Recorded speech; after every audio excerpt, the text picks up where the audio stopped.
हमारे साथ हैं आजाद समाज पार्टी के राष्ट्रीय अध्यक्ष और नगीना से सांसद चंद्रशेखर आजाद।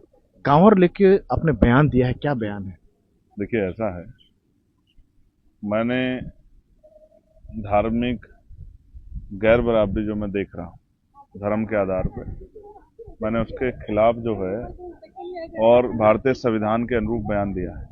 पहली बात यह है, मैं देश के प्रधानमंत्री जी को भी और उत्तर प्रदेश के मुख्यमंत्री जी को भी और सभी प्रदेशों के मुख्यमंत्री को सबको ये याद दिलाना चाहता हूँ कि जब उन्होंने किसी भी सदन के मेंबर बने या मुख्यमंत्री या प्राइम मिनिस्टर बने तो उन्होंने एक शपथ ली थी कि धर्म और जाति के आधार पे, भय पक्षपात के आधार पे वो कोई फैसला नहीं करेंगे। जो फैसला करेंगे वो संविधान के अनुरूप करेंगे, विधि के अनुरूप करेंगे। तो मेरा सवाल ये है, और मैं इसको साबित करके दिखाऊंगा, कि जब कावड़ का त्यौहार होता है, हिंदू धर्म की जो आस्थाएं हैं हम सब लोग उनका सम्मान करते हैं, और कावड़ का त्यौहार होता है तो 12-15 दिन सड़क बंद रहती है।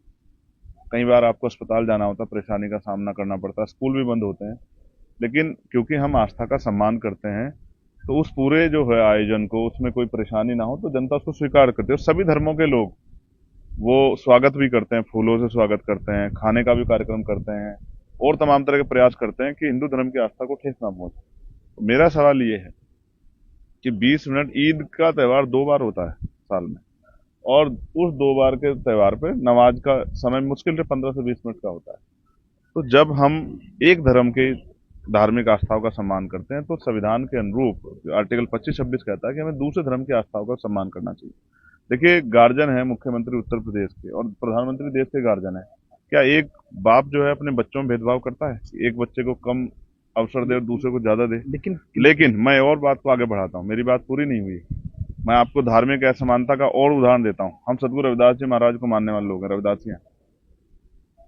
हमारे लोग लंबे समय से सदगुरु रविदास जी महाराज की जो है शोभा यात्रा और धार्मिक आयोजन करते हैं, लेकिन कुछ गांव ऐसे हैं आर्थिक रूप संपन्न नहीं थे या उस तरह की व्यवस्था नहीं थी, वो लोग नहीं कर पाए। लेकिन अब जब हम निकालना चाहते हैं तो प्रशासन हमसे कहता है कि नई परंपरा नहीं चालू होगी, नई परंपरा नहीं चालू होगी। वो हमें अवसर नहीं देते, वो मना कर दे, साफ तौर परमिशन नहीं मिलेगी, परमिशन के विरुद्ध जाकर काम करोगे तो हम मुकदमे लिख देंगे। सवाल ये है कि क्या हम इंसान नहीं है? क्या हमारी आस्थाओं का सम्मान नहीं होना चाहिए? इसका और उदाहरण सुनिए। राम मंदिर का फैसला हमारे बाद आया, राम मंदिर बन चुका है, दिल्ली में हमारा गुरु घर है तुगलकाबाद में, जो हमारा सम्मान, हमारा तीर्थ है। अभी तक एक ईंट नहीं लगी है उसमें। और सुनिए, चंडीगढ़ में हमारे गुरु घर को तोड़ने की तैयारी चल रही है। क्या लेकिन हमारी आस्था, सदगुरु रविदास जी महाराज को मानने वाले लोगों की आस्थाओं का कोई वो नहीं है? आप जैन समाज के तो जितने, आपके जैन समाज के जितने तीर्थ हैं, तो आपके हिसाब से जित धार्मिक आधार पर मैं भेदभाव फिर हो कह रहा रहा है? हूँ, जैन समाज के जितने तीर्थ हैं, बताइए, जैन समाज के लोगों को परेशान किया जा रहा है, नहीं किया जा रहा? उनके तीर्थों पे कब्जा किया जा रहा है, नहीं किया जा रहा है?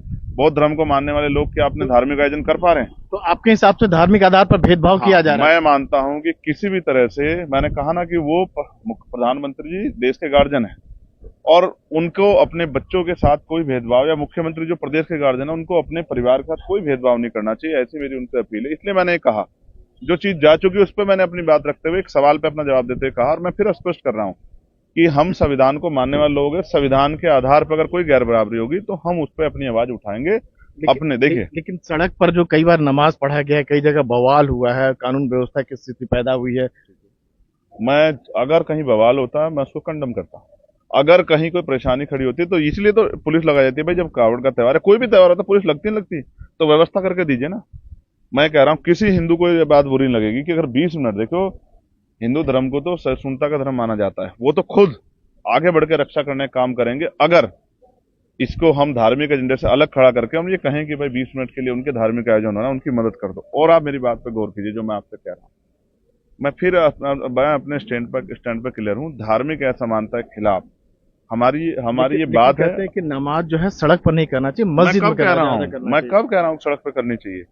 कब कह रहा हूँ? मैं तो कह रहा हूँ, क्या तो किसी को आजादी ना मिले सड़क पे आने की, या मिले तो सभी के धर्मों का सम्मान हो। आप जबरदस्ती सड़क पे ले जाना चाह रहे हैं, मैं कहाँ ले जा रहा हूँ सड़कों पे?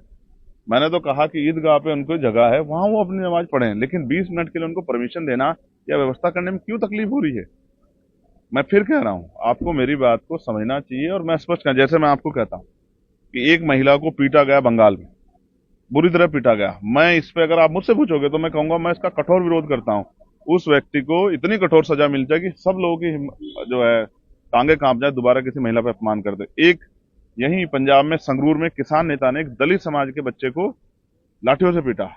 वो जबकि मैंने कल ही उसका संज्ञान लिया, वो गिरफ्तार हो गया, बंगाल वाला भी गिरफ्तार हो गया। वहां मैंने सभी अधिकारियों से बात की। मेरा कहना ये है कि अगर आप जुल्म करोगे, आप अपराध करोगे, किसी जाति धर्म के लोग हो, चाहे हिंदू हो, मुसलमान हो, सिख हो, ईसाई कोई हो, तो उसके खिलाफ कानून है। लेकिन अगर आप चुनावी एजेंडे के साथ ये करोगे तो फिर आपको खुद से भी जो आपने शपथ ली है उसके बारे में सोचना चाहिए। लेकिन थोड़ा धार्मिक आधार पर किसी तरह का भेदभाव नहीं चाहिए, सबको बराबरी का अधिकार मिलना चाहिए। यस, बिल्कुल मैं सहमत। और मैं तो आपके सामने पीड़ित खड़ा हूं ना। हमारा गुरुघर नहीं बना है, जो गुरुघर बनना चाहिए था, जो सम्मान मिलना चाहिए था रविदास धर्म के लोग, क्या हमारी आस्था नहीं? हम करोड़ों लोग हैं दुनिया में मानने वाले उनके, तो उनका गुरुघर क्यों नहीं बना? और उनका गुरुघर नहीं बना, साथ साथ अभी जो हमारा गुरुघर है चंडीगढ़ में, उसको तोड़ने के लिए नोटिस दिया गया। क्या हमारी आस्था का सम्मान नहीं होना चाहिए? तो इसका मतलब हम लोग सत्ता में कमजोर हैं, सरकारों में नहीं है, तो हमारी आस्था कुचल दिया जाएगा सरकार द्वारा? बिल्कुल नहीं कुचलने देंगे। अगर गुरुघर नहीं बना और उस गुरुघर को तोड़ने का प्रयास किया गया तो हम सारी कीमत चुकाएंगे। हम संवैधानिक रूप से लड़ाई लड़ेंगे, बड़े से बड़ा आंदोलन करेंगे, सरकार का ध्यान आकर्षित करेंगे, हमारी आस्थाओं के साथ खिलवाड़ न की जाए। ये थे आजाद समाज पार्टी के चंद्रशेखर आजाद, जिनका ये कहना है कि धार्मिक के आधार पर जो है किसी भी तरह का भेदभाव नहीं होना चाहिए। संसद भवन से राजीव रंजन, एनडीटीवी इंडिया। लोकसभा चुनाव में पिछड़ों की लड़ाई लड़ने वाले चंद्रशेखर आजाद अब सांसद बन गए हैं। पहली बार नगीना सीट से चुनावी मैदान में उतरे और जनता ने भरोसा जताते हुए उन्हें सदन में भेज दिया। इस तरह से बसपा के वोट बैंक पर सेंधमारी करने में चंद्रशेखर कामयाब हुए। तो अब सांसद बनने के साथ चंद्रशेखर अपनी आवाज और बुलंद करने में लग गए हैं और दलितों की आवाज उठाकर बसपा के वोट बैंक पर पकड़ और मजबूत करने में लग गए हैं। इसी को लेकर अलीगढ़ में एक दलित युवक की हत्या मामले में वो जोरों से न्याय की मांग उठा रहे हैं। अलीगढ़ के दलित युवक की हत्या मामले में आज चंद्रशेखर आजाद ने पीड़ित परिवार से मुलाकात की, जहां उन्होंने परिवार का हालचाल जाना। तो इसके साथ ही उन्होंने योगी सरकार से मामले में न्याय दिलाने की मांग की और पुलिस प्रशासन पर मामले में लापरवाही बरतने का आरोप लगाया। साथ ही पीड़ित परिवार के लिए योगी सरकार से 50 लाख मुआवजा देने की मांग की। कहने में बड़ा कोई संकोच नहीं है कि उत्तर प्रदेश में अब बोली लगा के दलितों की हत्या होने लगी। यहाँ की जो घटना है वो बहुत डरावनी है। किस तरह से चैलेंज करके एक 22 साल के बच्चे की हत्या कर दी गई। उसके माँ बाप ढूंढते फिरते रहे, थाने के संबंधित अधिकारियों ने लापरवाही बरती, जिसके कारण आज वो बेटा हमारे बीच में नहीं। और तो और जो आरोपी था उसको इतना समय मिला कि उसने आराम से सरेंडर कर दिया, पुलिस को गिरफ्तार नहीं कर पाई। ये पुलिस का इतना बड़ा फेलियर। ये हत्या की है, उस पर कठोर से कठोर कार्रवाई हो और फास्ट ट्रैक कोर्ट में मुकदमा चले। और जितने भी ऐसे अधिकारी हैं जिन्होंने अपने कर्तव्य के प्रति जिम्मेदारी निर्वहन नहीं किया, उन पर सख्त कार्रवाई हो, जिससे कि और थानों में गरीबों की जो के साथ जुल्म हो रहा है, वो जुल्म करने वाले लोगों पे कार्रवाई होना आसान हो जाए। सभी अधिकारियों को इसकी संदेश जाए। साथ साथ परिवार की हालत बड़ी कमजोर है, तो हमने परिवार के लिए 50 लाख रुपए की आर्थिक मदद की मांग की है, क्योंकि उनका जो यही कमाने वाला बच्चा था। चंद्रशेखर आजाद ने प्रदेश में बोली लगाकर दलितों की हत्या होने का आरोप लगाया। इसके साथ ही उन्होंने प्रदेश में ऐसी गुंडागर्दी को लेकर आंदोलन करने तक की चेतावनी दे डाली। जब सत्ता तानाशाह हो जाती है तो सड़क का संघर्ष ही गरीबों के लिए न्याय का दरवाजा खोलता है। नई संज्ञान लेगी तो हमें अपने लोगों के संरक्षण के लिए एक बड़ा मोर्चा जो है जिले जिले वाइज निकालना पड़ेगा। हम किसी भी कीमत पे जुल्म जाते बर्दाश्त नहीं करेंगे और गुंडों को सजा मिले, इसके लिए हम लगातार संघर्ष करते रहेंगे।